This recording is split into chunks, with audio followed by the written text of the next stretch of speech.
श्रीलक्ष्मी श्रीमहालक्ष्मी क्षीरसागरकन्यका उत्तिष्ठ हरिसम्प्रीते भक्तानां भाग्यदायिनी। श्रीलक्ष्मी श्रीमहालक्ष्मी क्षीरसागरकन्यका उत्तिष्ठ हरिसम्प्रीते भक्तानां भाग्यदायिनी। उत्तिष्ठोत्तिष्ठ श्रीलक्ष्मी विष्णुवक्षस्थलालये उत्तिष्ठ करुणापूर्णे लोकानां शुभदायिनी।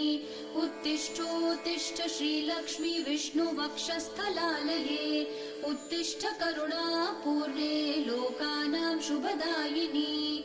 श्रीपद्ममध्यवसिते वरपद्मनेत्रे श्रीपद्महस्तचिरपूजितपद्मपादे श्रीपद्मजातजननी शुभपद्मवक्त्रे श्रीलक्ष्मी भक्तवरदे तव सुप्रभातम्।